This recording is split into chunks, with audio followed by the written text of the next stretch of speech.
Even before the boy appeared, I thought about the people crossing the desert. I imagined how scrub brush scratched their legs as they walked at night, how the sun dried out their eyes during the day, how their hearts pounded when they threw their bodies to the ground, hiding from La Migra. I imagined them pressing their cheeks against the dust, thinking about the happy lives they would have if only they reached the end of this desert. After I got my license, the May I turned 16, I started driving to the desert outside of Tucson, an hour's drive from the Mexican border.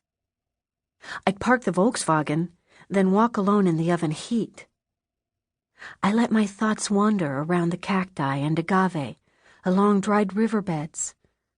Within 5 minutes, I'd get thirsty and gulp down water from the huge bottle I carried.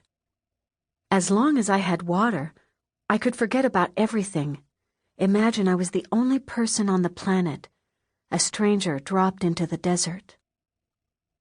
One night in June, at midnight, I was in bed reading The Little Prince, a book I'd already read once and underlined for World Lit class. I was lost in the story, right there with the pilot, alone in the sand dunes, when the little boy appears out of nowhere. Right then, the phone rang. I walked into the kitchen in my nightgown, my bare feet slapping the clay tile, my mind still in the sand dunes of another planet.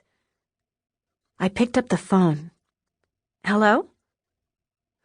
Officer Douglas here, Border Patrol. I need to speak with Juan Gutierrez. My stomach tightened. I knocked on Mom and Juan's door. Juan, Border Patrol's on the phone. During the phone call, Juan listened and nodded gravely. Yes, I see. 7 dead?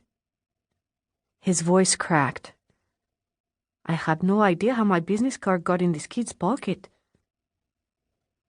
I sat at the kitchen table, tracing the deep, worn scratches in the wood, trying not to stare at the tears leaking out of Juan's eyes. Mom disappeared into the bedroom, and a few minutes later calmly reemerged, her keys jangling. She'd already changed into a gauzy dress and turquoise necklace. She carried herself in a European model way, her neck long, never slouching, not even in the middle of the night under the weight of bad news. Only 2 delicate furrows on her forehead betrayed her worry. That and her British accent grew a bit more pronounced, as it did whenever she got emotional. Just as Juan was hanging up the phone, Great Aunt Dika thudded into the kitchen, her eyes wide and alarmed. "What is it?" she cried. "What is it?"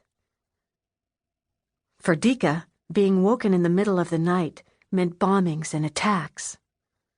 She came from Bosnia, and she'd materialized in our lives 6 months earlier. Dika is how she said her name. Trying to understand Dika was like deciphering a code. V's were really W's, D's were TH's, rolling R's were R's. Her words pierced the air, loud and shrill, as if she were perpetually in the middle of a big, rowdy party. Be patient with her, Sophie, Mom kept telling me. The woman barely survived a war. But I suspected she was a naturally hyper person. Juan rubbed his face. The muscles in his arms flexed, moving the snake tattoos. 7 Mexicans died crossing the desert. He spoke in Spanish as he always did when he felt deeply about something. 1 boy survived. They found my business card in his pocket.